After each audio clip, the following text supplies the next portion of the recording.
ver se vai funcionar.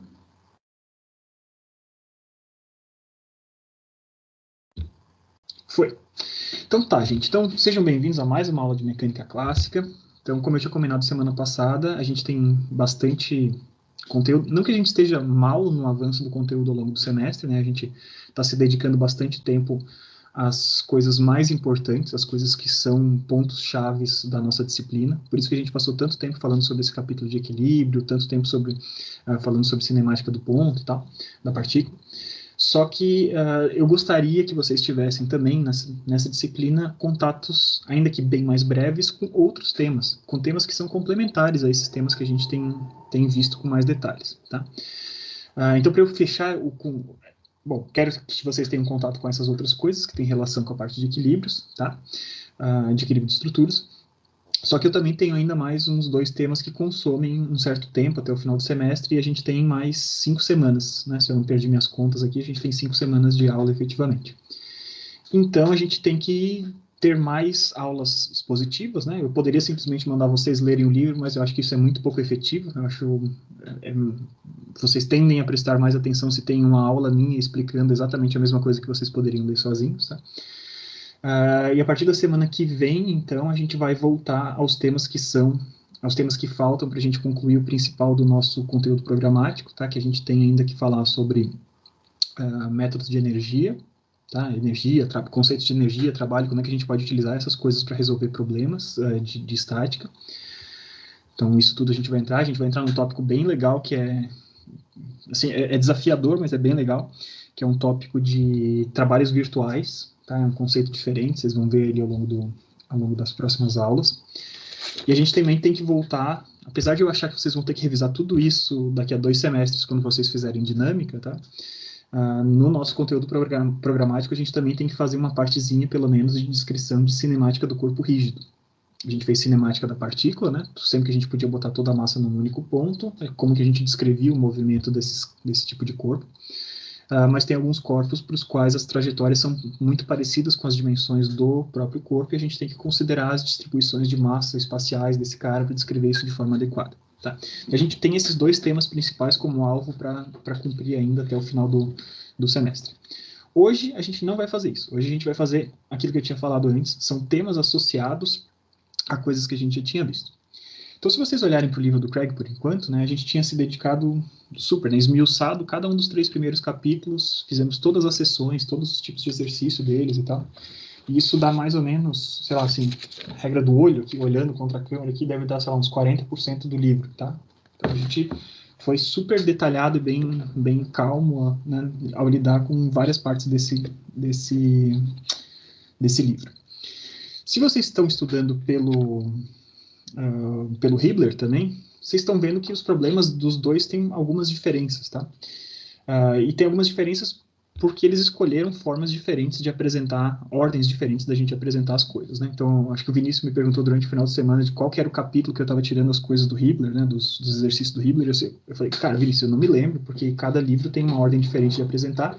Eu prefiro a ordem do Craig que a gente está vendo, mas existem outras coisas. Então, se vocês olharem nesse capítulo, que é o 5, né? De onde eu tirei os exercícios para vocês fazerem a lista de estática lá no Hibbeler, vocês verão que os problemas de lá, eles têm características um pouco diferentes, né? A gente tem muita mola, tá? Muito problema envolvendo molas, a gente não falou nada de molas ainda.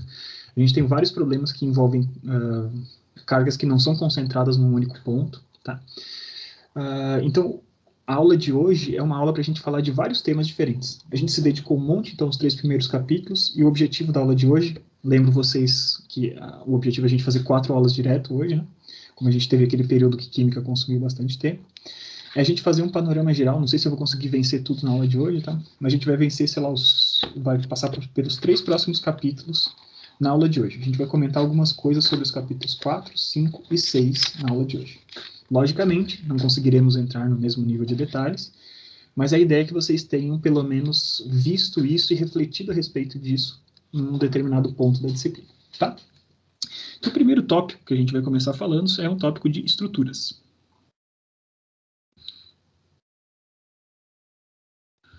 Vocês podem me perguntar, pô, professor, a gente não estava até agora fazendo cálculos de reações de apoio de estruturas e tal? Sim, estávamos fazendo isso, tá? Não é que não é algo totalmente novo, né? Mas é interessante, sempre que a gente está estudando mecânica, a gente estudar um pouquinho da teoria de estruturas, né? O que que a gente pode entender como estruturas e quais são alguns dos formatos básicos de estruturas e como que a gente pode resolver. E o que é resolver e como que a gente pode resolver uma estrutura de alguns tipos importantes, tá? Então, basicamente, a gente tem diversas definições diferentes de estruturas, tá? Mas eu gosto de pensar na estrutura como se sendo alguma coisa que foi construída para suportar forças. Então, é uma construção, tá? Não construção no sentido de construção civil, tá? É alguma coisa que foi pensado, né? Foi construído para. É uma construção para suportar e transferir cargas no espaço.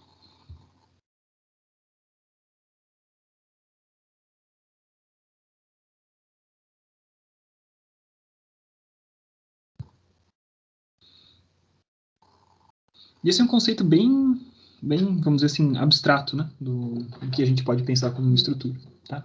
Então, se a gente pensa, por exemplo, eu tenho um parafuso sextavado, tá? Finge que está bem bonitinho aqui esse meu hexágono. E eu tenho uma chave para girar esse parafuso, uma chave de boca.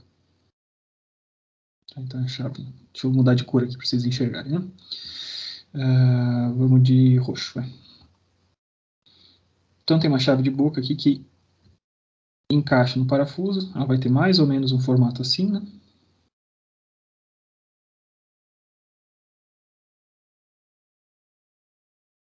E daí vamos fingir que a gente está desenhando bonitinho em 3 dimensões só. Fazendo um esqueleto. Tá.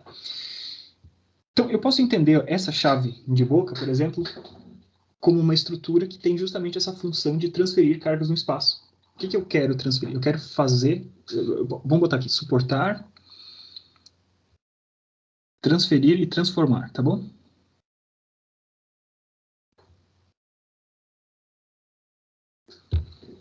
Então, o que eu estou querendo fazer com essa chave? Estou querendo girar esse parafuso. Para eu girar esse parafuso, eu preciso criar o quê? Preciso criar um momento ao redor do centro desse parafuso. Tá bom? Só que aplicar diretamente o momento na cabeça de um parafuso não é algo tão simples assim. Então, essa estrutura-chave, ela faz o quê? Ela recebe uma força no cabo, a força da sua mão, mexendo nesse cabo, por conta do efeito de braço de alavanca, ela transforma isso num momento, né? Essa força está sendo aplicada a 90 graus, por conta desse braço de alavanca, isso se transforma num momento com relação ao centro do parafuso, e esse momento é transferido, então, ao parafuso através desse contato. Tá? Então, nesse sentido, a gente pode pensar que nessa definição mais genérica de estruturas, uma chave de boca como essa simplesmente é uma estrutura porque ela faz isso. Ela suporta essa carga que está sendo feita, né? Ela não pode quebrar quando a gente está aplicando essa carga. Tá? Esse conceito de suportar, o quanto que ela suporta de carga, é basicamente o coração da disciplina que vocês vão ver, que possivelmente serei eu que darei para vocês daqui a 2 semestres, de resistência dos materiais. Tá? Resistência dos materiais e mais para frente também elementos de máquinas. Né? Elementos de máquinas aí o Wesley já está estudando nesse projeto que a gente está fazendo junto e tal. Então, essa parte do que a gente chama de suportar cargas tem a ver com o conceito de dimensionamento, definir quais são as dimensões, qual é o material que você vai escolher para que essa carga que está sendo aplicada não provoque a falha daquele elemento. Tá? Mas essa transformação e transferência de cargas no espaço é uma coisa que a gente já tem as ferramentas para ver agora. Então, a parte de suportar a gente ainda não sabe como que a gente faz, vocês ainda não estudaram os conceitos necessários para a gente fazer dimensionamento de fato dessas estruturas, mas como que funciona essa transformação e a transferência de cargas no espaço, vocês já estão super, né, dentro desse negócio. Tá? Então, expliquei, por exemplo, com uma chave, mas a gente poderia pensar em qualquer outro tipo de estrutura. Né? Então, vamos pensar de novo. Eu sei que eu já falei várias vezes sobre isso, eu vou falar 1000 outras vezes, especialmente na aula de hoje, né? Então, imagina que eu tenho uma treliça, tá? E essa treliça, ela foi criada para suportar, por exemplo, o peso de uma ponte, tá? Então, tem uma passarela de pedestres e de bicicletas, tá bom? Então, tem uma bicicletinha aqui.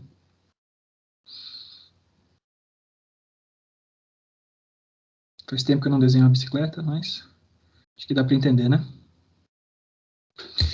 Então, tem uma bicicleta, alguém está andando de bicicleta ali em cima, ela foi feita para suportar esse carregamento, tá? E o que essa estrutura está fazendo, então? Então, ela recebe essa carga externa, vamos mudar as cores, né?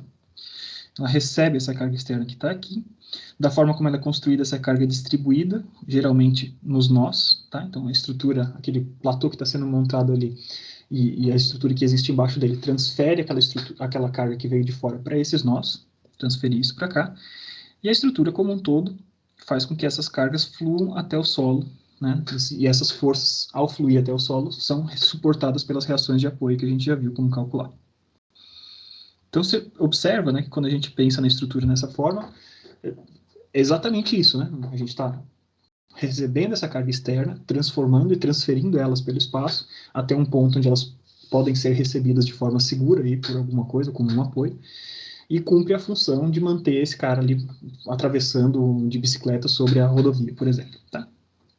E a gente observa já, desde já, que existe um conceito meio de fluxo de forças, né? Um fluxo de cargas dentro da estrutura. A força está aplicada em um determinado ponto e para ela chegar até os apoios, ela vai fluindo através da estrutura, através desses elementos, tá? Então, as estruturas, no geral têm esse conceito, tá? Um tipo muito legal de estruturas, que eu já falei várias vezes e acabei de desenhar elas, são treliças. Tá? E as treliças a gente vai ver dois tipos de treliças hoje, que são treliças planas e treliças espaciais. Tá? Planas, quando a gente tem a maior parte dos elementos num plano, como o próprio nome diz, e espaciais,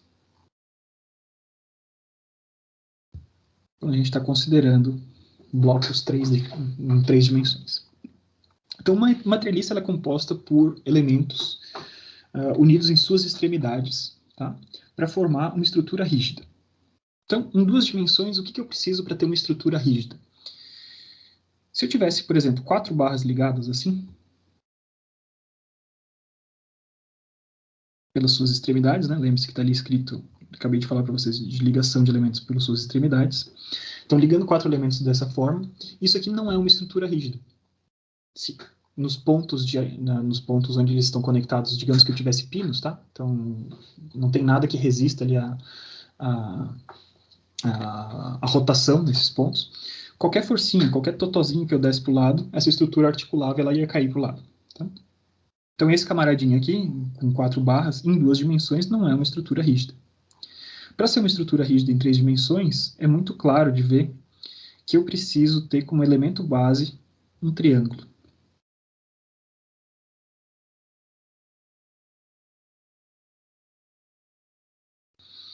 Então, se eu tenho 3 barras conectadas por suas extremidades formando um triângulo, esse cara é rígido, certo? Posso dar qualquer totalzinho, ele não vai articular, ele vai manter esse formato triangular rígido ali do jeito que ele está. Então, uma treliça plana, basicamente, é a multiplicação, é a adição de vários desses elementos triangulares, né, que podem ser super pequenininhos, até formar alguma coisa suficientemente complexa para que realize a função para o qual eu projetei. Quando eu pulo para 3 dimensões, eu acho que eu vou falar até mais para frente, tá? Mas para 3 dimensões a unidade básica não faz mais sentido ela ser uma unidade bidimensional, porque se eu pegar e der uma força fora desse plano, nada resiste a gente tombar para outro sentido, tá? Então a unidade básica em espacial é um tetraedro.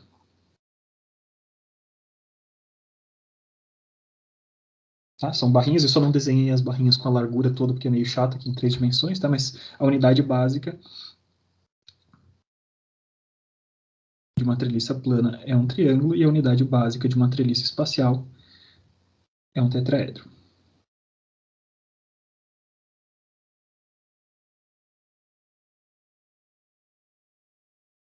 Então, todo o raciocínio que a gente fez do que articularia e que não articularia, vocês percebem que o tetraedro ele respeita isso, né? Não tem nenhuma das direções que a gente possa carregar esses elementos dessa treliça espacial que façam que ela articule de forma muito mole aí, ao redor de qualquer eixo. Tá? Muito bem. Então, dentro das treliças planas, tá? Vamos começar a falar das treliças planas. Acho que vocês já perceberam, né? O Craig tem muito essa... O Mary McCraig, desculpa, eu sempre falo o nome de um cara só. Ele tem muito esse caminho, né? De apresentar as coisas em duas dimensões para consolidar os conceitos, métodos de resolução, e depois a gente passa para três dimensões, né? Que geralmente acontece isso. A passagem de duas para três dimensões só aumenta o número de equações, mas os conceitos todos você conseguiria ter aprendido já em duas dimensões, tá? Então, as treliças planas simples. As treliças planas simples, elas são compostas, então, por essas unidades triangulares todas, né? Então, a gente tem vários triângulos, eu vou conectando todos eles. E esses elementos, tá? Em treliças planas simples, a gente vai considerar que esses elementos são sempre presos. Eu já tinha falado antes, mas é bom a gente deixar anotado aqui, né? Então, elementos conectados pelas extremidades.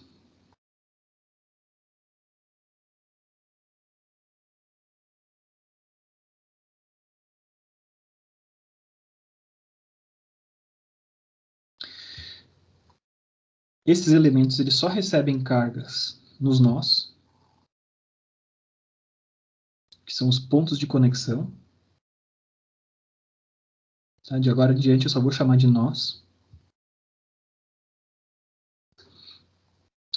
E que mais? Eles são conectados pelas extremidades e só tem carga nos nós. E para um elemento, para uma treliça plana simples, a gente não tem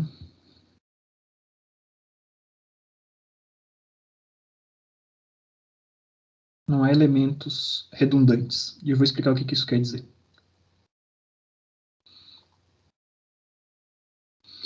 Então lembre-se, voltando lá, quando a gente tinha 4 barras, né, era alguma coisa que não era rígido. Esse cara poderia articular. Então como é que eu faço para esse cara se tornar rígido? Se eu ponho uma barra em diagonal, essa estrutura se tornou rígida. Na hora que eu olho para ela, eu vejo dois triângulozinhos conectados um ao outro. Então, portanto, estou dentro do contexto de treliça. Tá? O que acontece se eu adiciono mais uma barra em X? Fazendo essa conexão de barra em X, a estrutura já era rígida. Tá? Ela ficou mais rígida? Não, ela já era rígida. Né? Para que eu adiciono esse elemento? Então, geralmente são elementos de segurança. Tá? Então, se um desses elementos em X ali romper, o outro ainda consegue segurar essa carga, tá?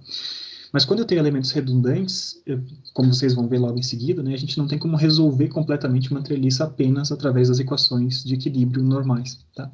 Então, quando a gente tem elementos redundantes, fica complicado a gente resolver, e por isso eu estou considerando que não existe esse tipo de elemento redundante, tá? Então, a gente tem apenas triângulozinhos, a gente não tem triângulos sobrepostos um sobre o outro, um travando o outro. Então, se isso aqui é o meu conceito de treliças planas simples, né, a gente consegue pensar em consequências disso. Né? Imagina agora que eu tenho um elemento e eu estou carregando ele só pelas extremidades. Tá? Pode ter forças nas extremidades aqui. Para esse elemento fazer parte de uma estrutura que está parada, né, que está parada no espaço, eu posso encarar ele como um elemento sozinho, né, encarar ele apenas olhando para ele, esquecendo o resto da estrutura, e substituindo todo o resto da estrutura pelas reações que são inseridas nessas extremidades. Tá? Então, eu posso ter, por exemplo, várias forças diferentes conectadas ao mesmo nó. Mas sempre as forças estão nos nós. Né? E como todas essas forças estão nos nós, é possível a gente mostrar, tá? Não vou fazer nenhuma prova muito consistente, né? Mas imaginem o que está acontecendo. Se eu só carrego um elemento pelas extremidades dele, esse elemento ele só pode estar em uma de duas condições. Ele só pode estar carregado ou em tração ou compressão.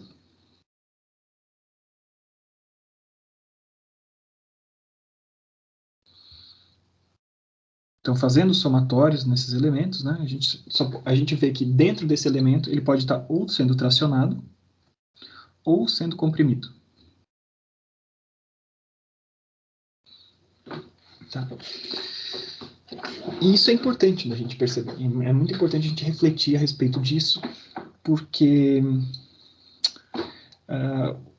o que seria uma alternativa? Né? Qual que seria outras formas da gente carregar um elemento comum, um elemento qualquer, não de uma treliça simples?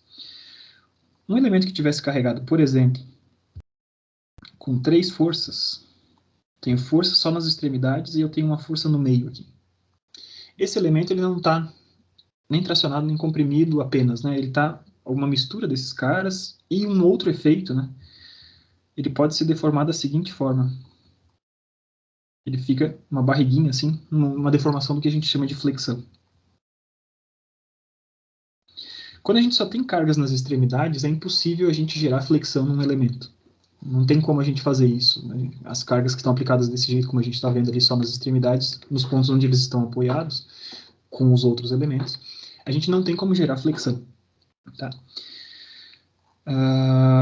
Ou seja, a gente tem uma situação muito mais simples, né? Esses elementos de uma treliça simples, esse nome simples tá vindo disso. Que o carregamento que age sobre cada um desses elementos é um carregamento que a gente sabe que ou está alinhado, tá tendendo a fazer esse elemento aumentar de comprimento ou reduzir de comprimento. Mas apenas isso, e não tem como ser alguma coisa diferente disso. Muito bem. Então, eu já comecei a entrar em assuntos importantes, né, assuntos diferentes. Então, qual que era a diferença? Qual que é a diferença do capítulo anterior, onde a gente já falou um monte sobre reações de apoio, né? A gente viu diversos formatos diferentes de estruturas, como a gente estava vendo antes da gente começar a aula aqui, efetivamente, a gravar, a gente estava tirando dúvidas da lista e tal. A gente tinha visto, então, várias coisas, formas de apoiar estruturas e como que a gente descobre quais são essas forças de apoio. E qual que é a diferença, então? Por que a gente tem que ter mais um capítulo agora? Olha, falei para vocês que a gente tinha uma treliça era composta por vários elementos triangulares, que podem ter formatos super complexos, tá? Eu estava desenhando formas mais simples ali, mas você pode imaginar diversas coisas diferentes aqui, tá? Olhem, por exemplo, para as torres de transmissão de alta tensão, geralmente tem vários desses elementos triangulares em formatos super complexos, né? Então, o que a gente tinha feito até o capítulo passado, basicamente a gente tinha o quê? Forças externas que carregavam uma estrutura, digamos que a gente tivesse uma força aqui, e a gente descobria quais que eram as forças nos apoios, digamos que elas estivessem apoiadas aqui, essa estrutura, tá? Só que eu não falava nada, né, no que acontecia dentro da estrutura. Então, para a gente, quando a gente construía o diagrama de corpo livre, a gente encarava apenas a casquinha externa desse camarada, considerava que tudo estava rígido, né? O nosso mantra ali que a gente sempre repetia é: se a estrutura está parada no espaço e rígido, eu estava falando da estrutura como um todo, tá? Então, eu era meio que cego ao que estava acontecendo dentro dessa estrutura. Agora, o que eu estou falando, querendo fazer, já pensando lá para frente, quando a gente quiser fazer essa conexão com suportar cargas, eu preciso saber o que acontece dentro de cada um dos elementos de uma estrutura. Eu preciso saber quanta força flui por dentro de cada elemento da estrutura. Lembrando de novo daquele conceito de fluxo de cargas do ponto de aplicação até os apoios. Tá? Então eu preciso ter formas de descobrir o que acontece dentro. Né? Quer dizer que o que a gente fez é inútil? Muito pelo contrário. Tá? O começo do que a gente fez, o que a gente fez até agora de cálculo de reações de apoio é sempre o primeiro passo de resolução para qualquer tipo de problema. Então a gente começa resolvendo qual é a reação de apoio, e depois disso a gente aplica outras técnicas que eu vou mostrar para vocês a partir de daqui a pouquinho, para descobrir então quanto que valem as cargas que agem sobre cada um desses elementos. Tá? E o que a gente vai conseguir fazer agora, por exemplo, é algo assim. Quanto que é a carga que age sobre esse elemento?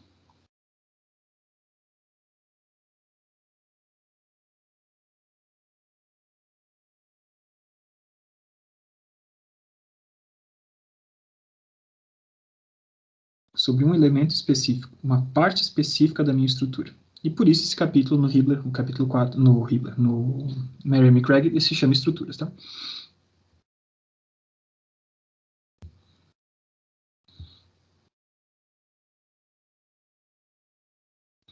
Tá, o diagrama de corpo livre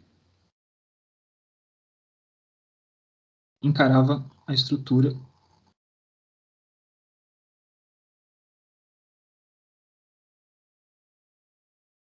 como um todo rígido, né?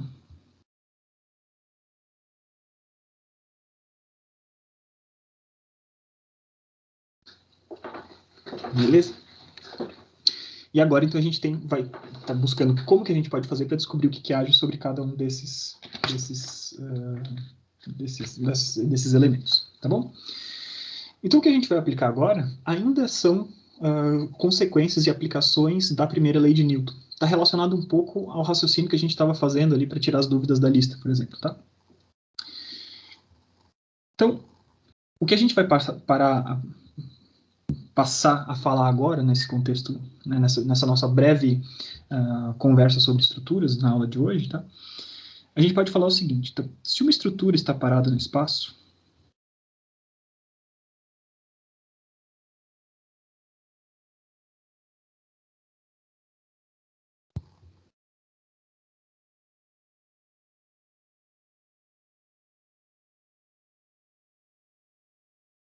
então toda e qualquer parte dessa estrutura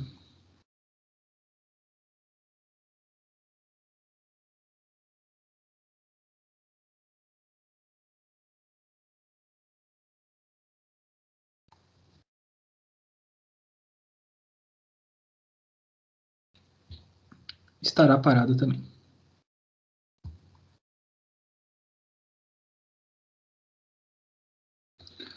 Parece super bobo, super superficial o que eu estou dizendo, tá? Mas é uma coisa que tem não estou dizendo que é algo ultra complexo, né? Mas ela tem aplicações e tem consequências muito concretas para a gente, tá? Então, se a minha treliça inteira está parada, qualquer barrinha está parada. Tá, mas qual que é a diferença de fazer isso? Se a gente pensar no que a gente fazia no diagrama de corpo livre, lembre-se, o que era a base do diagrama de corpo livre? A gente identificava uma estrutura de análise e substituía tudo que não era essa estrutura de análise pelas forças que elas faziam sobre essa estrutura de análise. Então, tinha um carro ali que tinha um peso próprio. Eu substituía, apagava o carro e botava a força que estava sendo aplicada por aquele peso próprio. Os apoios podiam ser apoios totalmente diferentes e tal. No lugar dos apoios, eu botava as forças e momentos que esses apoios poderiam inserir na estrutura. Olha, eu posso fazer isso com qualquer parte da minha treliça, tá? E ao fazer isso com qualquer parte da minha treliça, selecionando essas partes de uma maneira inteligente, a gente consegue descobrir quais são as forças que agem em cada um desses elementos, tá? Então, especificamente, o primeiro método que a gente vai ver agora, a gente vai aplicar essa frase a cada um dos nós de uma treliça.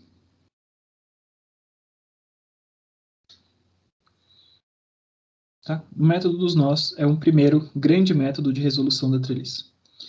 E o que eu falo, o que a gente entende por resolução de uma treliça é definir quais são os carregamentos que agem sobre todos os elementos de uma treliça, tá bom? Sempre que eu falar resolver uma treliça, é descobrir quanta carga age sobre cada um dos elementos dessa treliça, ou especificamente algum elemento de interesse, tá? Então, se resolver a treliça por um determinado método para achar qual é a carga que age num desses elementos, também é resolver essa treliça, tá? Então, para o método dos nós, eu tô olhando o quê? Digamos que eu tenho uma treliça, vamos começar a desenhar uma treliça relativamente simples aqui, tá? Temos assim, temos 1, 2, 3, 4, 5, 6, 7 barras nessa treliça. E essa treliça está apoiada por um pino, uma extremidade e um rolete na outra extremidade. E ela sofre um determinado carregamento. O carregamento externo está agindo dessa forma. Tá bom? Então, o que eu vou fazer para resolver cada uma dessas treliças? Então, geralmente vai ser uma ideia legal a gente dar nomes para esses nós. Tá? Então, vamos seguir aqui, dar a volta na treliça. Vocês podem escolher qualquer sistema, tá? Vou dar um nome aqui para os nós dessa forma. A, B, C, D, E. Tá? Tem cada um desses nós receber um determinado nome. Quando a treliça é muito grande, né, por uma ponte, um alfabeto não é suficiente. Né? A gente vai ter que identificar isso por números, por formas alternativas, mas quando a gente tem problemas relativamente simples, como esse aqui que eu estou mostrando para vocês, a gente consegue identificar cada uma por letras. Tá? Então, o que eu vou fazer para essa treliça? Primeira coisa que eu tenho que descobrir, eu vou fazer cálculo de reações de apoios. Então, vocês estão carecas de saber, estão estudando aí para a prova de quinta-feira, né? Eu vou pegar, então, essa estrutura, desenhar só a casquinha dela, substituir os apoios pelas forças que esses apoios podem inserir. Então, eu tenho RA na direção de Y, RA na direção de X, RD na direção de Y, e eu tenho essa força F. Uso as equações que eu quero, que eu tenho disponíveis, né, para mim, somatório de forças em X, somatório de forças em Y, somatório de momentos com relação a cada um desses caras e descubro quanto é que valem essas forças. RAX, RAY, RDY, sei quanto é que valem essas cargas, essas reações externas. Tá? Em seguida, o que eu vou fazer, eu vou escolher um determinado nó dessa estrutura. E agora vocês vão entender por que isso se chama método dos nós. Então vamos pegar, por exemplo, o nó A. A gente vai fazer escolha nó por nó.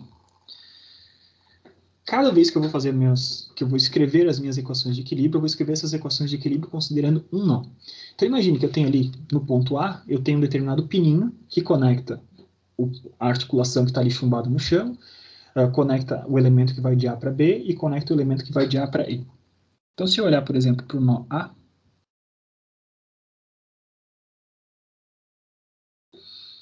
o que eu tenho é o seguinte.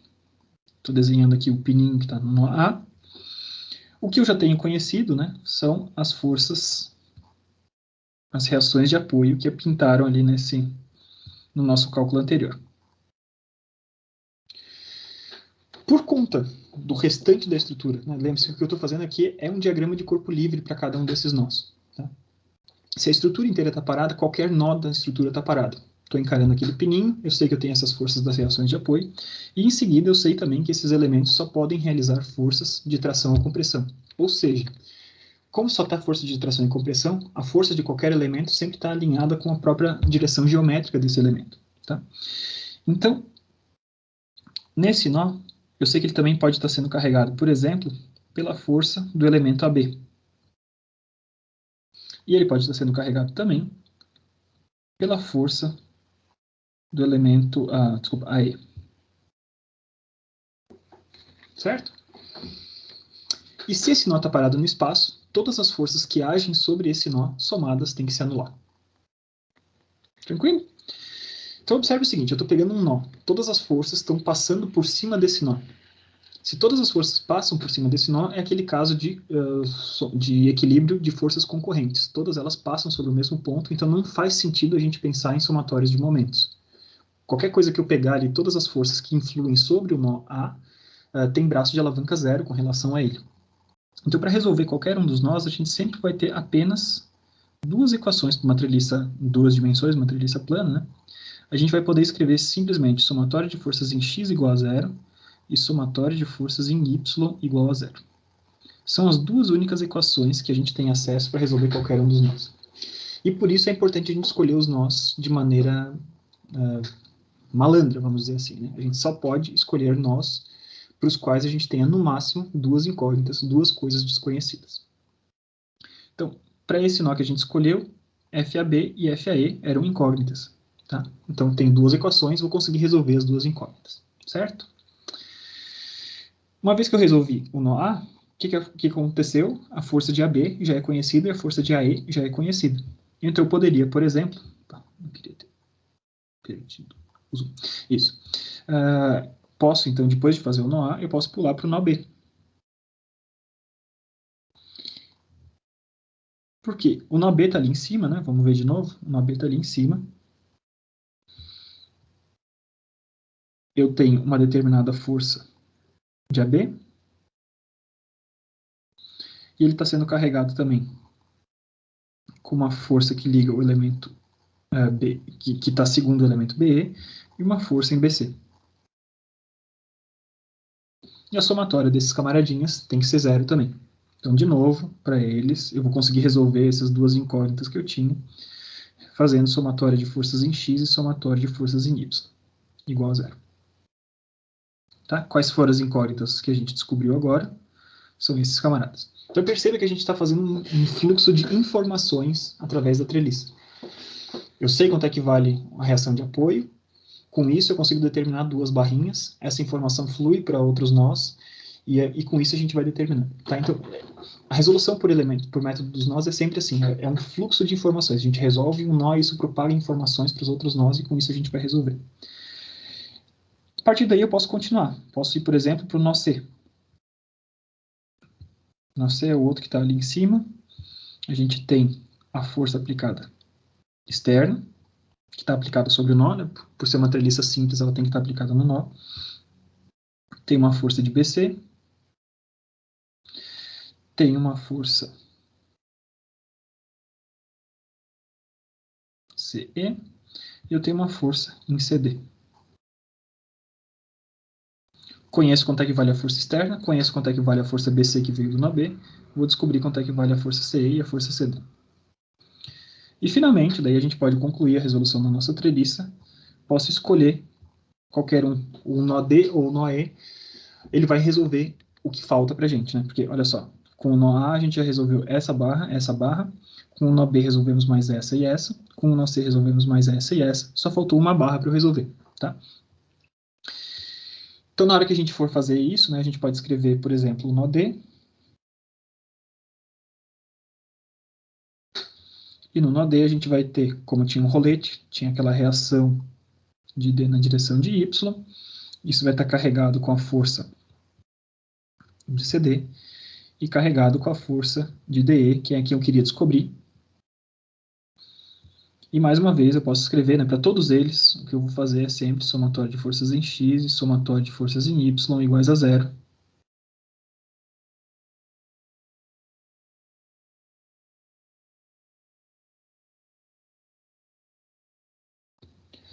E com isso eu vou ter resolvido todos os carregamentos de cada uma das barras. Uma das características do método dos nós é que sempre sobra pelo menos um nó, tá? Sempre sobra um nó. Nas treliças planas simples sempre sobra um nó. Sempre sobra um nó para o qual a gente já conhece tudo, mas que eu posso utilizar para ver se eu fiz as demais contas de maneira correta. Tá? Então, se eu pegar o nó E, por exemplo, eu já conheço todo mundo que está agindo sobre o nó E. Só que, se eu fiz alguma conta errada, ao fazer as somatórias de forças de X e Y, não vai dar zero. Tá? Então, eu estou utilizando o nó E como conferência do restante das contas. Então, para o nó E, a gente vai ter AE. Deixa eu ver as direções que eu tinha desenhado, né? E AE. Já vou explicar as direções que eu estou desenhando aqui, tá? Só um pouquinho. Então, AE, DE, CE e BE. Todos esses caras são conhecidos e eu posso conferir, então, se as somatórias de fato deram zero nas direções de x e y, tá? Ele é apenas uma forma de conferir. Você não é obrigado a fazer, se você tem confiança sobre o que você fez anteriormente, mas se você fizer, é uma forma que está de graça, está inclusa no próprio método para você determinar se está tudo correto, tá? Direções dessas forças que eu estou desenhando. Cada uma dessas forças são força que age sobre o elemento AB. Não é uma força externa, concorda comigo? A única força externa que age sobre a estrutura como um todo é a força F. Tá? Fazendo o método dos nós, a gente resolveu todas as barrinhas que a gente precisava, mas a força que está agindo sobre cada um desses elementos, ela não insere mais forças externas, né, mais carregamento líquido sobre a estrutura. Ela não pode inserir mais carregamento líquido sobre a estrutura, porque elas não são forças externas. Elas têm características de forças internas.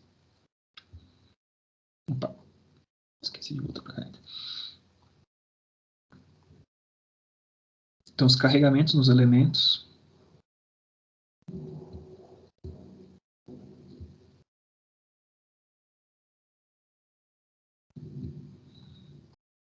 são forças internas.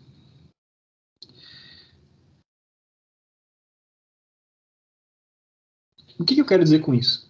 Então, olha só. Pega a barrinha ali, por exemplo, AB. Tá? Estou encarando apenas a barrinha AB. Como a gente tinha visto, como as cargas estão aplicadas apenas ali nas extremidades, ela está ou em tração ou em compressão. Tá? Se essa barrinha tiver em tração, as forças estão querendo fazer essa barrinha aumentar de comprimento. Né? É isso que quer dizer uma barra estar em tração. Então, a gente tem, numa extremidade, né, digamos que a gente tem uma força apontada nessa direção. Tá? Para essa estrutura estar toda em tração, a mesma quantidade de força, e em equilíbrio, né? A mesma quantidade de força está aparecendo no outro lado. Beleza? Se um tivesse apontando para cima e o outro não tivesse apontando para o outro lado, a somatória de força sobre aquele elemento, considerando agora apenas o elemento AB, não fecharia. Tá? Então, sempre que tem uma característica de força interna como essa, um elemento sob tração ele vai inserir num dos nós, ele vai estar apontado numa das direções, e no outro dos nós ele vai estar apontado para outra das direções. Tá? Então, isso no caso de tração é assim, no caso de compressão também seria o equivalente, só que para o outro lado. Né? Então, AB, se ele tivesse em compressão, essa força de AB para o nó A, ela entraria numa das direções, e para o nó B, ela entraria na outra das direções. Tá? Então, a gente sempre vai prestar atenção para fazer isso. Como que a gente vai desenhar esses caras? Né? Como é que eu tenho que chutar, basicamente, tenho que chutar uma direção para as forças na hora que eu desenho elas sobre um determinado nó. Tá? Então, não existe uma maneira única de fazer isso, tá? Você pode desenhar ele para qualquer uma das duas. Os dois chutes são perfeitamente legítimos, em tração ou em compressão, você chuta.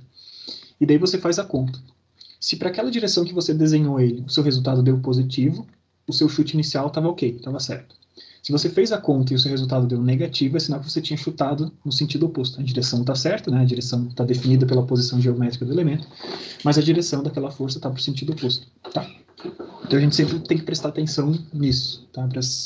Para essa, eu posso chutar para qualquer um dos lados e depois de eu fazer a conta eu tenho que ver se deu negativo, eu tenho que inverter aquele sinal e eu tenho que inverter, lembre-se sempre aos pares, né? Então num dos nós, se eu achei que estava em tração, desenhei ele na direção de tração e ele estava de fato em compressão. Na hora que eu transmito essa informação para o outro nó onde ele está conectado, eu tenho que lembrar que ele está sendo comprimido, tá? Então carregamentos são forças internas, não geram força líquida.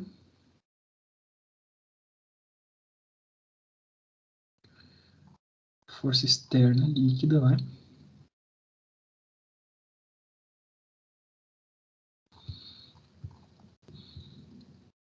Eles vão aparecer aos pares com sentidos opostos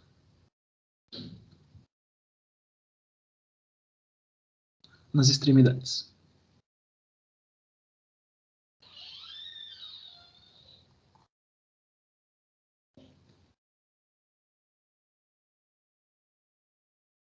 Tá bom?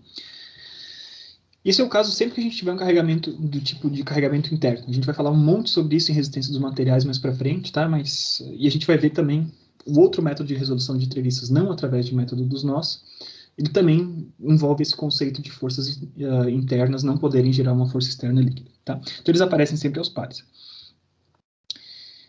Eu sempre recomendo, existe uma tendência, uma convenção, vai dizer assim, tá? Da gente chamar as forças positivas de forças de tração e forças negativas de forças de compressão, certo? Então, cada uma dessas forças está orientada segundo a direção do próprio elemento, né? Então, a direção dessa força está definida pela direção geométrica do elemento, mas dentro dessa direção, se esse cara provoca aumento de comprimento, a gente vai chamar isso de uma força positiva, e se ele provoca redução de comprimento do referido elemento, a gente vai chamar de direção negativa, tá? Então, o que eu vou fazer aqui para vocês é apenas uma sugestão.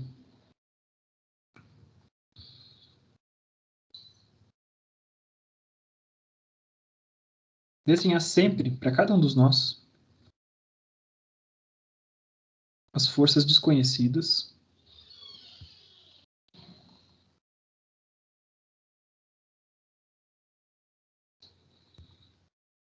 na direção de tração.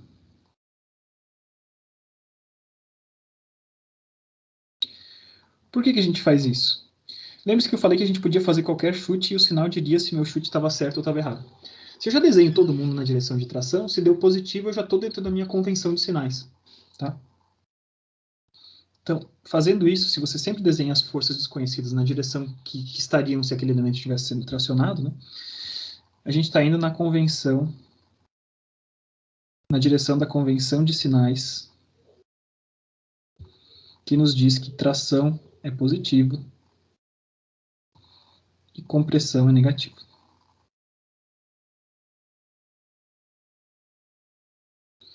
Tá? Então, que direção? Como é que a gente faz isso num determinado nó? Tem um nó aqui, né, o nó A, por exemplo, e eu tenho várias barras ligadas nele. Se a barra estivesse sendo tracionada, né, estaria aumentando o comprimento, o que essa barra faria sobre o nó? É isso que a gente tem que pensar. Tá? Então, qual é o tipo de força que essa barra faria sobre o nó? Então, imagina que eu tenho uma barrinha, vou desenhar aqui um fantasminha de barrinha, tá? Então, tá ela aqui, e ela está aumentando o comprimento, ela gostaria de aumentar o comprimento. Ela vai fazer vai fazer uma força nesse sentido no nó, tá? Porque daí esse nó devolve por ação e reação a força nesse sentido, né? E pro elemento, né, em si, deixa eu desenhar aqui, pro elemento em si, essa forcinha que está tracejada tenderia a fazer esse elemento aumentar de comprimento, né? Por ação e reação, um elemento que está sendo tracionado exerce sobre o nó uma força que sempre sai desse nó. Então você pega do nó e sai do nó na direção daquele elemento. Isso tenderia a carregar esse cara em tração. Tá? Então, se eu tivesse outros elementos aqui, né, então se esse ali era um outro elemento, para esse elemento ali estar tracionado, ele teria que ter uma força nessa direção, por exemplo. Certo? Então, isso é uma maneira só da gente convencionar como que a gente vai desenhar para a gente fazer esses somatórios de forças todos. Beleza, beleza, beleza. Eu vou continuar falando um pouquinho mais da teoria, daí depois a gente decide se a gente faz algum exercício, resolve algum exercício junto aqui ou não, tá? Mas eu gostaria só que vocês observassem uma coisa importante, né?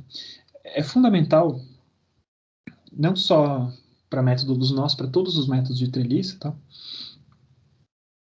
É importante, fundamental, vamos botar mesmo, é fundamental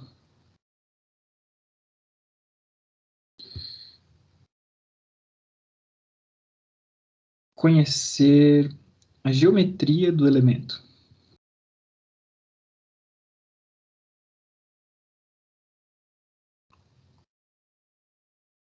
Então, quando eu tenho elementos retos, por exemplo, eu vou precisar saber qual que é o ângulo que esse elemento está fazendo com determinada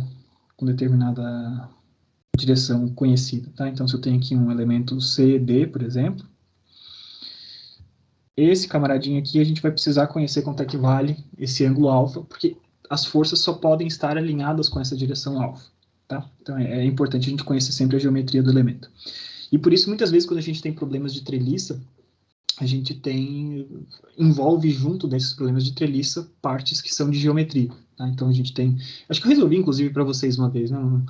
um problemão de uma treliça plana, ele te dava alguns dos ângulos e você utilizava conhecimentos de trigonometria para ir deduzindo quanto é que valiam esses outros ângulos. Que conhecer esses outros ângulos é fundamental para a gente conseguir decompor ou achar as parcelas de forças que estão orientadas segundo cada um desses elementos. Tá? Mais do que a geometria do elemento, além da geometria do elemento, tá? É importante a gente saber que a gente pode ter uma treliça simples, como essa que a gente estava falando,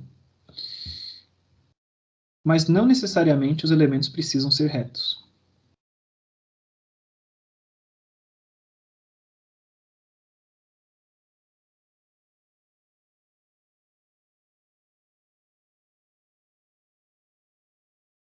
Precisam, desculpa, ser retos. Se a gente volta na nossa definição ali de treliças planas, simples, a gente tem elementos conectados pelas extremidades, elementos... tinha posto aqui, elementos nos pontos de conexão. Não sei nem o que eu tinha falado aqui especificamente. Né? Eles estão conectados às forças, carregamentos, né? Não elementos, desculpa. Carregamentos. Ainda bem que eu vi isso. Senão ia ficar muito estranho. Carregamentos nos pontos de conexão, nos nós, e não tem elementos redundantes. Se eu respeitei isso, em nenhum momento eu estou dizendo que o elemento precisa ser reto. O que isso implica? Imagina que eu tenho aqui uma treliça, tá? Aqui eu tenho uma estrutura, vamos falar assim, né? Melhor. Que entre os pontos A e B eu tenho um determinado arco.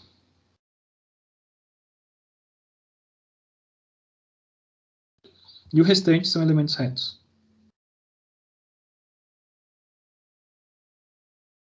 Isso aqui segue sendo uma treliça plana. Acho que todo mundo consegue enxergar isso. Né? Ela segue uma treliça plana simples. Não tem nenhuma diferença do resto que a gente estava falando. A única coisa é que esse elemento, AB, ele é curvo. Tá? Mas o que eu posso dizer a respeito desse elemento AB, né? Se ele não fosse curvo, se ele fosse uma minhoca, sei lá, né? Fosse alguma coisa, um formato doidão, assim. Desde que ele seja rígido, né? É como se ele tivesse, qualquer formato que ele tivesse, é como se houvesse uma conexão rígida entre os pontos A e B. Tá? Por mais que ele seja uma curva, ele é um cara que, através dessa curva, deixa uma distância fixa entre os pontos A e B. Então, seja qual for o formato do elemento, o efeito líquido de um elemento rígido é fazer a conexão entre as extremidades. Seja qual for o formato do elemento,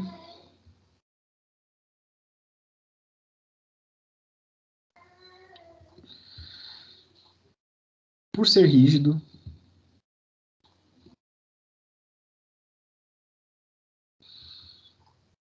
ele conecta rigidamente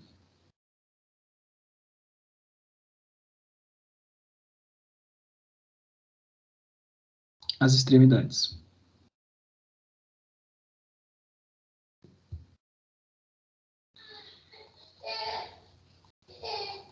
E por conectar rigidamente as extremidades, e por ele só estar carregado nas extremidades, na verdade eu poderia não desenhar esse elemento curvo, desenhar uma conexão reta entre o começo e o final daquele elemento e fazer todo o resto da mesma maneira. Esse elemento estaria carregado de uma determinada forma, com essas forças estão alinhadas entre o ponto A e o ponto B. Então, o que é a influência, né, de ter um elemento diferente, né, um elemento curvo desse, por exemplo? Então eu falei que o carregamento sempre estava na direção, né, na direção principal, e para um elemento reto ali ele estava ou em tração ou em compressão. Agora imagina, então, se eu tenho uma conexão curva ali entre os pontos A e B e as forças só podem agir, né, pela mesma lógica, elas só podem estar agindo ou tendendo a aproximar os dois nós ou a afastar esses dois nós. Então, ou ele está em compressão ou ele está em tração, esses elementos. Dentro desse elemento específico, esse elemento que não é plano, né, que não é reto, desculpa, ali sim eu posso induzir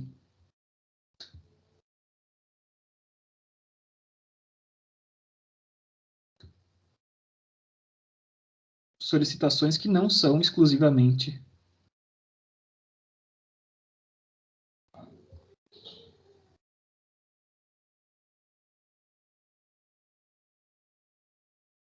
de tração e compressão.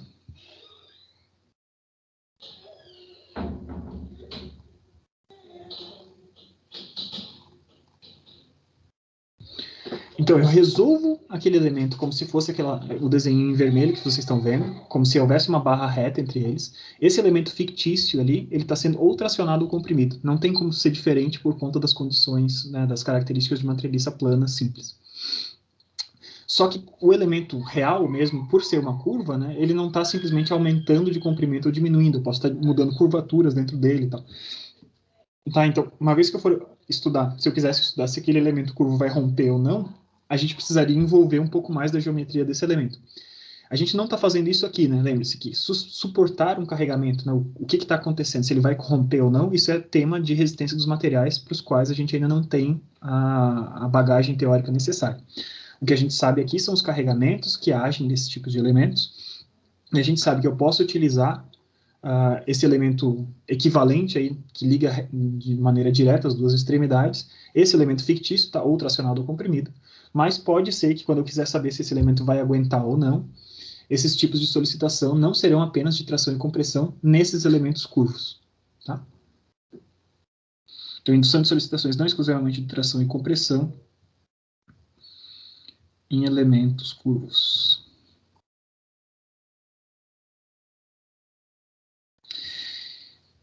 Então, esse é um método dos nós. É um método que funciona sempre, tá? Sempre é possível você resolver uma treliça através do método dos nós. Beleza? É um método super versátil e tal.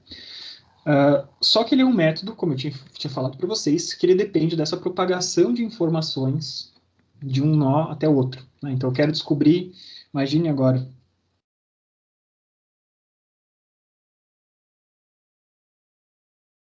eu tenho uma ponte e eu tenho 10 milhões de barras, e existem pontes.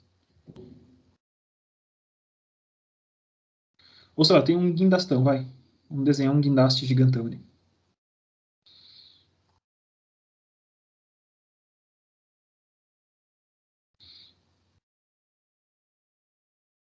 Nesse guindaste, eu sei que ele está suportando uma determinada carga aqui, tá? E eu quero saber, enquanto engenheiro lá, eu preciso substituir essa barrinha que eu vou marcar aqui. Eu preciso saber, então, quanta carga age neste elemento específico.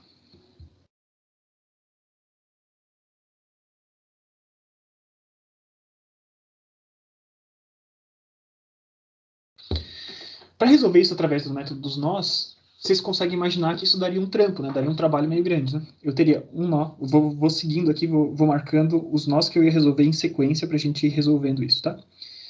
Então eu teria esse nó aqui, que com ele eu conseguiria resolver esses outros dois nós, outros dois, outros dois, outros dois, outros dois, outro nó, e aí sim eu chegaria, ao resolver esse nó, apareceria finalmente esse camaradinho aqui. Mas eu tinha que ter resolvido vários e vários, vários nós até chegar a fazer aparecer a única coisa que me interessava. Eu não quero substituir mais nada daquele guindaste, eu quero substituir apenas aquele elemento, tá? Então, quando eu tenho essa situação, quando eu estou interessado em um elemento específico e não em resolver todos os elementos de uma treliça, a gente faz o segundo método de resolução de treliças, que é um método muito importante, tá? Que é o método das seções.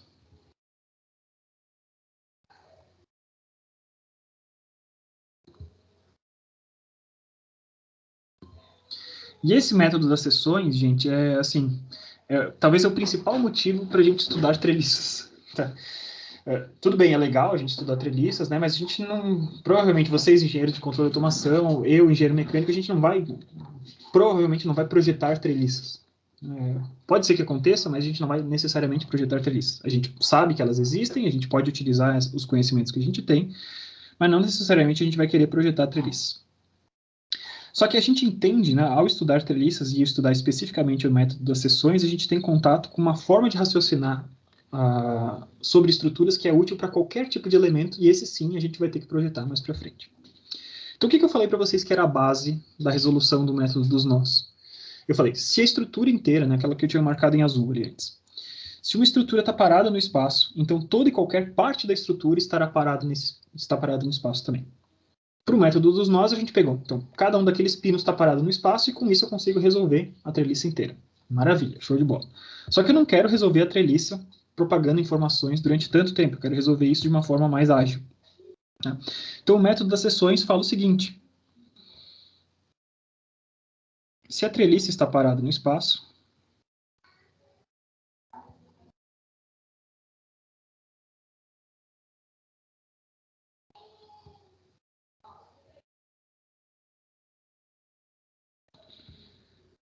então, qualquer... Eu já tinha dito parte, né? Mas agora vai ficar mais claro o que eu quero dizer com parte, tá? Então, qualquer parte ou corte também está.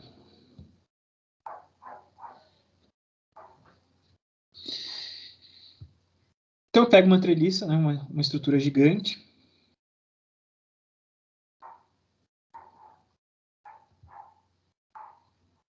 e eu quero resolver especificamente quanto é que vale essa barrinha que eu vou desenhar em azul aqui.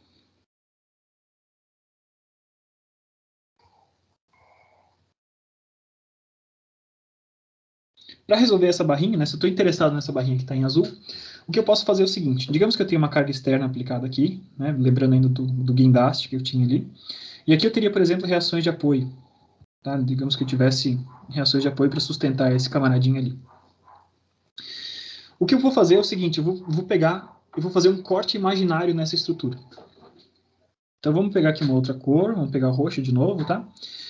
E o meu interesse, então, é fazer um corte que passe por, que seccione a parte da estrutura que eu tenho interesse. Tá? Então eu posso pegar aqui e fazer um corte desse jeito, por exemplo. Tá? Isso aqui que eu estou fazendo é um corte fictício. Ao fazer esse corte fictício, eu separei essa treliça em dois lugares, em duas partes. A parte à esquerda do corte e à direita do corte. E essas duas partes, elas têm que continuar paradas, certo? Se a estrutura inteira está parada, qualquer parte desse corte que eu tenho tem que estar parado também. Então eu separo esse cara aqui, se eu pegar o lado esquerdo do corte, o que me sobra, né? Eu esqueço tudo que existe para além daquele corte. Tá? Então eu tinha 1, 2, 3 painéis aqui, 1, 2, 3,5 painéis ali.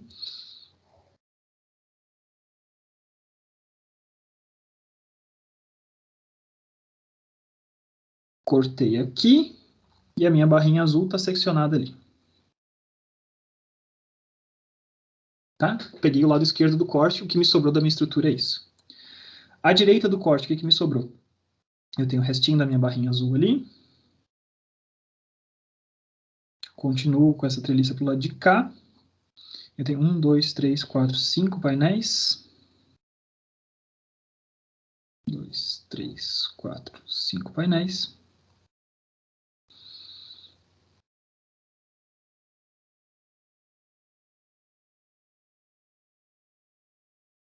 E essas duas partes têm que estar paradas. Então, para cada uma dessas partes, eu posso escrever equações de equilíbrio. Tá? Esse é o centro, é a chave do método das seções. Para cada uma dessas partes, como elas estão paradas, elas têm que respeitar equações de equilíbrio. E tudo que existe para o outro lado do corte, então eu fiz o corte e escolhi um dos dois lados. Posso escolher os dois lados de forma totalmente legítima, tá bom? Não tem problema nenhum, qualquer um dos dois lados me ajuda a resolver meu problema. Na hora que eu escolhi qualquer um desses lados, o restante da treliça não existe mais. O que eu estou fazendo aqui, eu estou fazendo um diagrama de corpo livre desse camaradinho, tá? Que ele tem a força, a carga externa está aqui, as duas reações de apoio estão ali, tá? Reação 1 e reação 2, que estão sustentando esses camaradinhos aqui, R1 e R2. E o restante, pro outro lado do corte, não existe mais. Não existe? Não, na verdade não é que não existe. Ele existe, mas ele é substituído pela força que esse restante da estrutura faz sobre a parte que me sobrou. Então, o que me sobra na hora que eu faço isso? Eu tenho a força desse elemento aqui, força desse elemento, sei lá, RT. Eu tenho a força do elemento que me interessa, força do elemento RS, por exemplo. E eu tenho a força que age sobre aquele outro elemento ali. Força SW, por exemplo. E para essa estrutura aqui de cima, eu posso escrever que essa estrutura está parada, então a somatória de todas as forças que agem sobre essa estrutura, forças externas que agem sobre a estrutura tem que ser zero, e a somatória de momentos com relação a qualquer ponto no espaço tem que ser zero. Como que esse negócio se compensa, né? Eu tenho forças internas que não podem fazer aparecer forças externas líquidas sobre essa estrutura. Então, se aparece num dos lados FRT apontando para a direita, no outro lado, perceba que é o mesmo RT que está sendo cortado, né? Então tem que aparecer a mesma força que eu tinha apontando para o outro lado. RS estava diagonal para cima, RS eu ponho diagonal para baixo aqui. E SW estava apontando para a direita, eu ponho aqui apontando para a esquerda.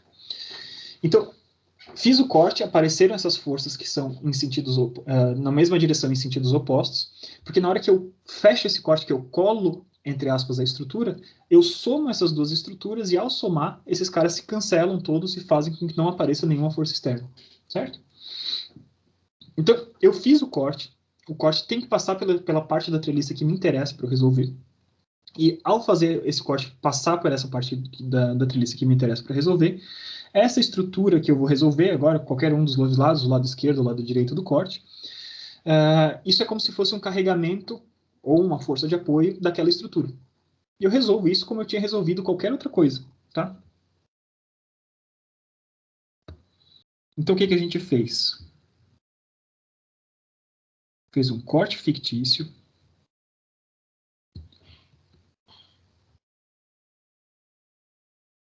Escolhe um lado do corte.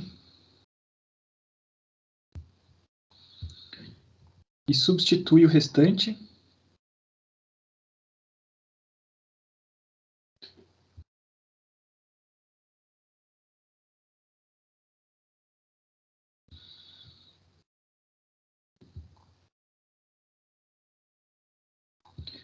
pelas forças de interação, as forças que agem sobre o lado escolhido.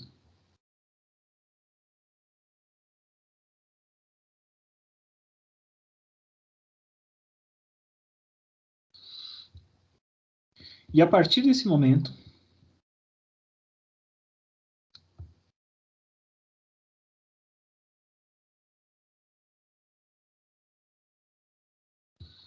o problema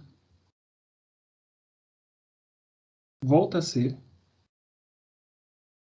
um problema de estática, como a gente estava vendo até agora.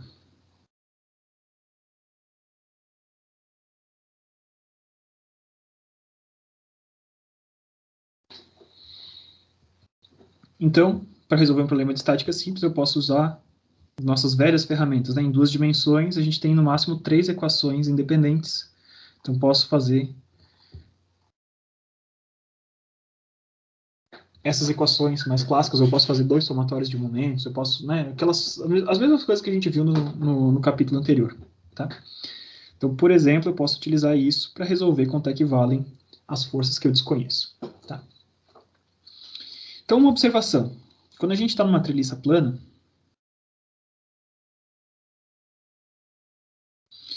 as equações de equilíbrio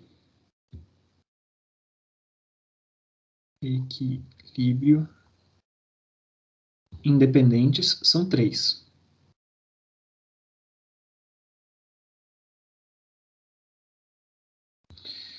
Então, no máximo, eu consigo resolver 3 incógnitas, 3 coisas que eu não conhecia. Tá? E as coisas que eu não conheço sempre são forças ao longo desses elementos. Então, no máximo, portanto, né? No máximo,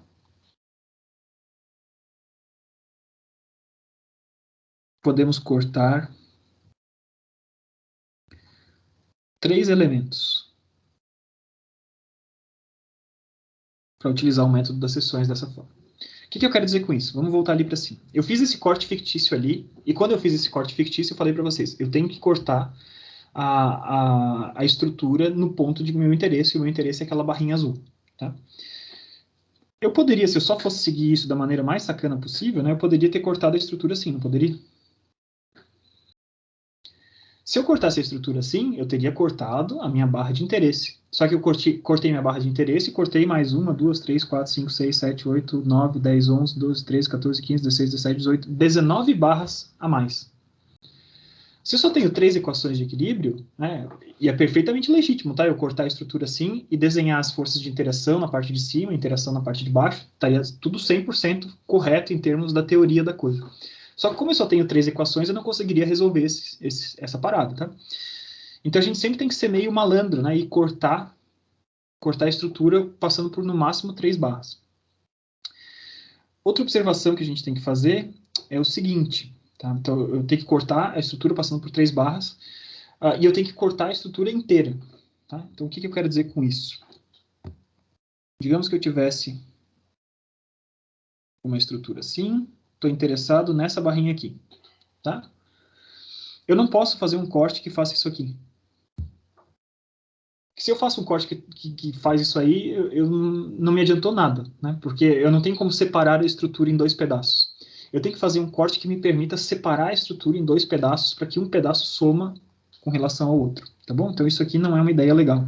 Isso fazer dessa forma que eu fiz aqui, fazer um corte, não me ajuda em nada. O que mais que a gente tem que pensar?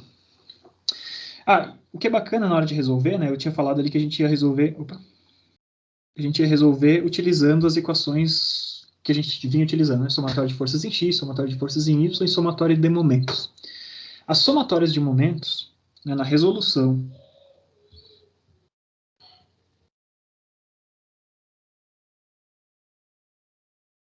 pelo método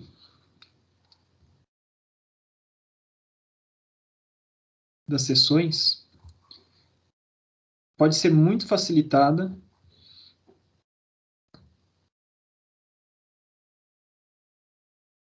por somatórios de momentos,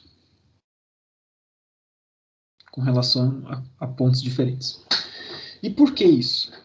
Para isso a gente volta lá no primeiro corte que eu fiz ali, tá? Então tinha várias coisinhas aqui. E essa estrutura que está cortada.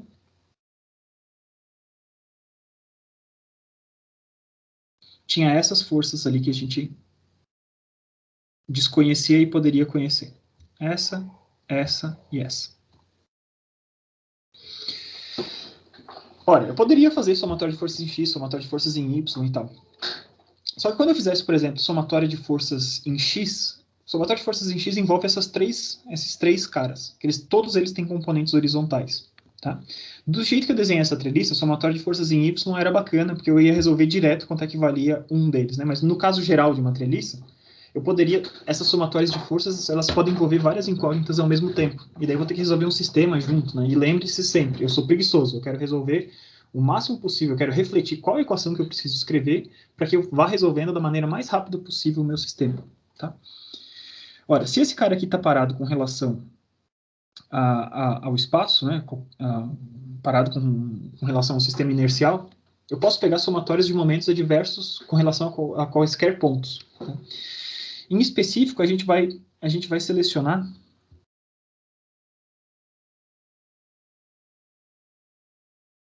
seleção de nós estratégicos, vai.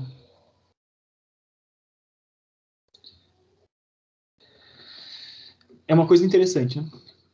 Veja só, essas duas forças aqui, deixa eu marcar aqui, essa força que está me interessando aqui e essa que está na parte de baixo, todas as duas elas passam pelo mesmo nó, tá? Que é o que eu acho que eu tinha chamado de nó S antes, né?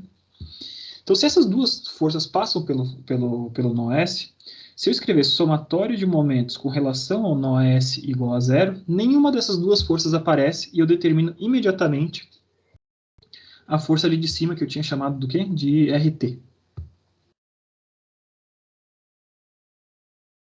Então, com isso, eu vou achar diretamente uma expressão para a força de RT. Né? Vai valer um determinado número ali. Isso é uma das candidatas que eu poderia fazer. Outra coisa que a gente pode fazer, lembre-se que eu já tinha comentado isso com vocês antes, né? Se uma estrutura está estática, ela está estática com relação a qualquer ponto do espaço, mesmo que esse ponto não esteja dentro da própria estrutura. Ou seja, eu cortei, né? A estrutura está acabando ali, né? Onde está aqueles toquinhos de barra ali. Só que essa estrutura também está parada com relação a esse ponto que é externo à estrutura. Aquele corte seria o ponto R, tá? Então, esse nó R não pertence à estrutura, mas como a estrutura está parada, eu posso escrever somatória de momentos com relação ao nó R. Por que que eu faria isso? Somatória de momentos com relação ao nó R faz com que essa forcinha que a gente tinha aqui, força RS, esse cara é força SW, né? Então, se eu faço somatória de momentos com relação ao nó R, a força RT e a força RS, qualquer força que tenha R no nome, vai passar por esse ponto R. E ela não vai ter braço de alavanca com relação àquele ponto R. Ou seja, com isso eu consigo determinar diretamente quanto é que vale a força que não passa por aquele nó. Tá? Então eu fiz duas somatórias de momentos, sei duas das minhas variáveis, e agora fica fácil eu descobrir a última que me falta. Tá? Então eu posso fazer isso. Outra coisa que é interessante, vamos voltar ali para o desenho original. Né? Para o meu desenho original do problema, eu tinha então um guindaste numa grua, que tinha uma carga P numa ponta, e eu teria reações de apoio, reação 1 e reação 2.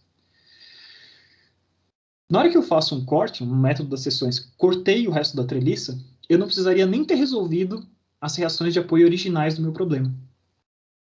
Percebem? Porque na hora que eu fiz o corte e apaguei o resto da treliça, tudo que existe ali para a direita daquele corte deixou de existir, eu não preciso saber quanto é que vale R1 e R2. Porque a partezinha que só tem a carga externa ali, que está à esquerda do corte, isso tem que estar parado independente de eu saber ou não o valor do outro lado. Tá? Então, se você selecionar o método de resolução por método das seções, faz com que, às vezes, você consiga até se privar, né, se escusar de ter que fazer a resolução de reações de apoio. Tá? Então, isso é uma outra observação. O método das seções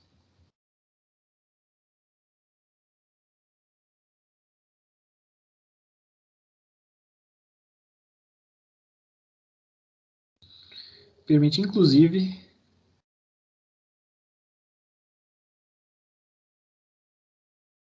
que não precisemos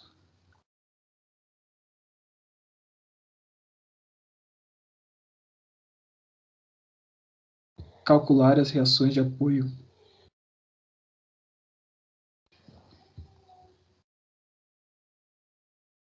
iniciais.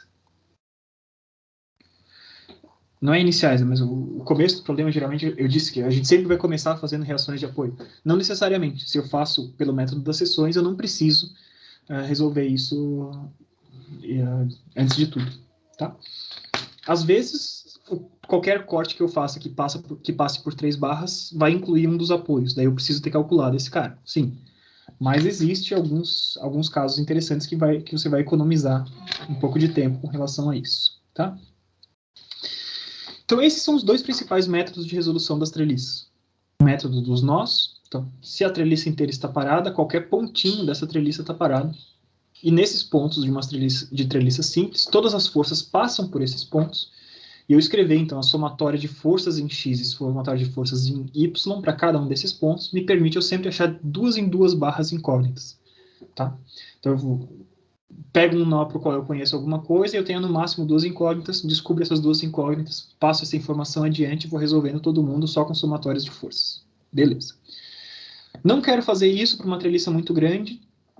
Funciona também para treliças pequenas, tá? Eu só estou falando que a motivação principal de utilização do método das seções é quando eu quero procurar uma informação específica e não descobrir toda a treliça. Então, se eu estou interessado numa informação específica, seja qual for o tamanho da treliça, às vezes é mais jogo eu fazer um corte. Corto a treliça, fictício, né? Descolo essas 2 partes, escolho uma dessas 2 partes e resolvo o problema de equilíbrio dessa parte que eu escolhi. Escolhi a esquerda do corte. Beleza. Então, à esquerda do corte eu escrevo as equações que eu tenho.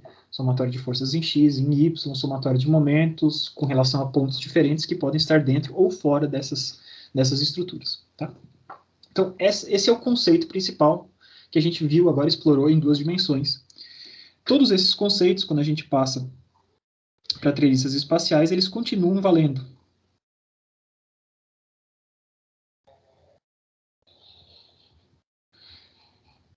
Só que as treliças espaciais estão em 3 dimensões. Então, o que muda é simplesmente, literalmente, a dimensão desse problema, né?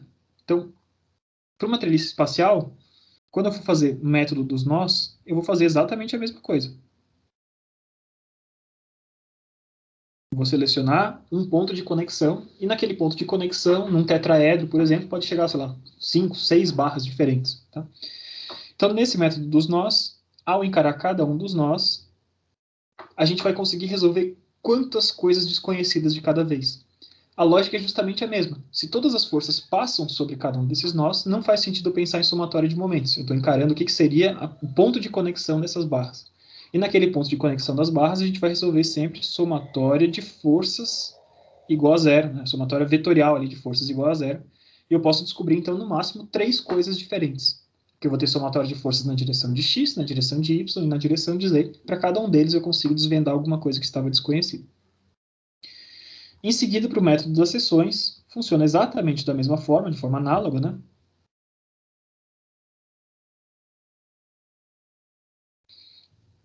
Funciona de forma análoga e agora a gente tem à nossa disposição mais equações. A gente vai ter somatória de forças, né, na notação vetorial, e a gente pode também pensar, assim como a gente estava resolvendo até a aula passada, em somatória de momentos em notação vetorial. A gente vai ter, então, somatória de momentos com relação ao eixo x, ao eixo y e ao eixo z. A gente consegue descobrir aí até, no máximo, 6 coisas. Então, eu tenho que prestar atenção que quando eu faço um corte para uma treliça espacial, uma treliça 3 dimensões, eu tenho que cortar, no máximo, 6 barras que eu não conheço. Se eu cortei mais do que 6 barras, eu não vou ter equações suficientes da parte de equilíbrio para resolver isso. Tá bom? Então, é uma mera extensão, né, de 2 para 3 dimensões, com as peculiaridades de sempre. Né? Quantas coisas eu preciso ter e quantas coisas eu consigo resolver. Tá? Ficou alguma dúvida a respeito dessa teoria geral de treliças? Eu sei que a gente não resolveu nenhum problema ainda, mas vocês percebem a importância da coisa? Tranquilo? Joinhas? Joinhas? Beleza, Vinícius mandou um joinha. Tá. Por que eu falei ali agora há pouco que é importante a gente conhecer o método das seções mais do que qualquer outra coisa? Tá? Esse método das seções, que ele é sempre apresentado, sempre não, né, mas 90% das vezes ele é apresentado através das treliças, tá? Ele é um método que a gente vai utilizar para qualquer tipo de coisa.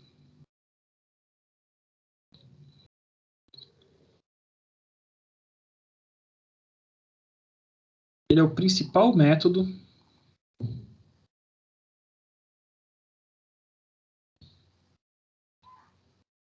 para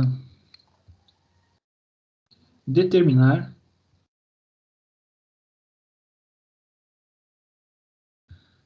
esforços internos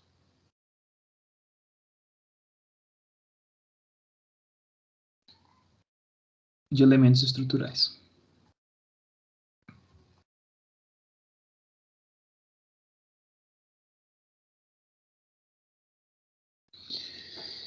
Isso vale, então, mesmo quando a gente não está falando em treliças, tá? Então, imagine que a gente tem uma viga,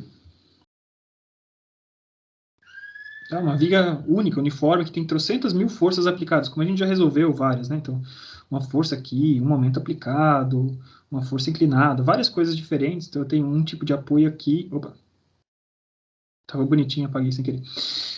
Outro tipo de apoio aqui, um rolete, um pino e tal, e a gente tem diversos tipos de forças diferentes. Na hora que eu quero descobrir se esse cara vai falhar ou não vai falhar, eu preciso saber o que está acontecendo em cada uma das partes dessa estrutura.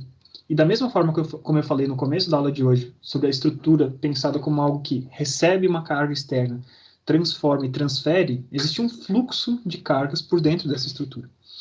Então, para eu saber se essa estrutura falha ou não, eu preciso saber, por exemplo, quanto de carga está fluindo nessa seção aqui dessa estrutura. Ou nessa seção. Ou nessa seção, ou nessa seção, ou nessa seção.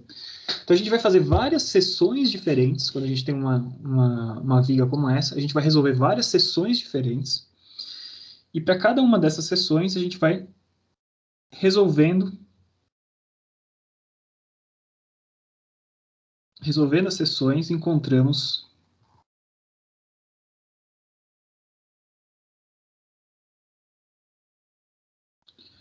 e evidenciamos, encontramos cargas internas,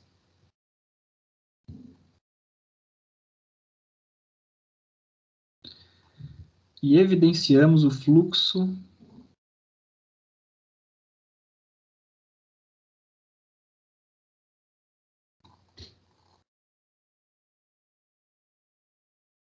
dentro da estrutura. Então, um resultado muito comum, quando a gente está fazendo esse tipo de coisa, é um diagrama de esforços internos. Então, a gente tem diferentes tipos de esforços internos que vocês ainda não conhecem, tá? Então, a gente está falando só de tração e compressão, por conta dos elementos da treliça, tá? Beleza? Mas existem outros tipos de esforços, tá? Então, para qualquer pedacinho que eu pegar, digamos que eu pegue esse cortezinho aqui, tá?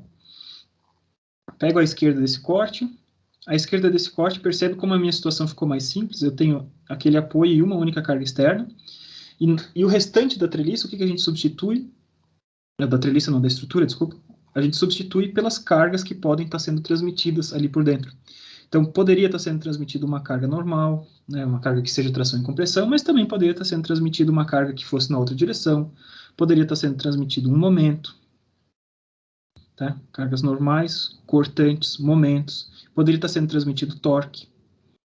Qualquer coisa que possa estar sendo transmitida de uma parte para outra da estrutura, a gente corta a estrutura, desenha essas coisas com uma quantidade desconhecida, uma quantidade fictícia, e a gente faz as contas de equilíbrio e determina quanto que valem esses caras.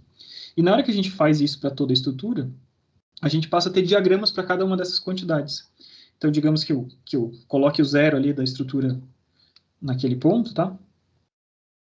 E a gente passa a ter, por exemplo, digamos que eu chamei isso aqui de x, e a gente pode fazer um diagrama do tipo assim, para força normal, cortante, momento, qualquer um desses caras aí, torque e tal. A gente descobre quanto que vale a evolução desses esforços internos dentro da estrutura. Então, sei lá, começou aqui de um determinado valor, passou por zero, aumentou, depois ficou um patamar, depois diminuiu. A gente tem várias estratégias para a gente descobrir quanto é que esses caras valem. Mas eu posso criar diagramas dessa forma, tá? E para que servem esses diagramas? Dentro do diagrama, a gente identifica o ponto que tem mais solicitação.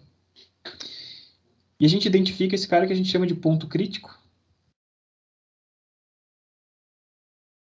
e a gente vai fazer o dimensionamento para este ponto crítico. Se esse ponto crítico ele sustenta todas as cargas que estão sendo aplicadas e que passam através dele, então todo o resto da estrutura que está menos carregada que ele vai aguentar também, tá? Então a gente pode... Essa aqui, o método das seções é o que faz o link entre o que a gente vê aqui nessa disciplina de mecânica clássica, especificamente na parte de estática, e a disciplina de resistência de materiais que vocês vão ver daqui a 2 semestres, tá? Então, no 5º semestre de vocês vão ter uma disciplina que chama resistência dos materiais, e a gente vai chegar. Então, lembra lá de estática? Beleza.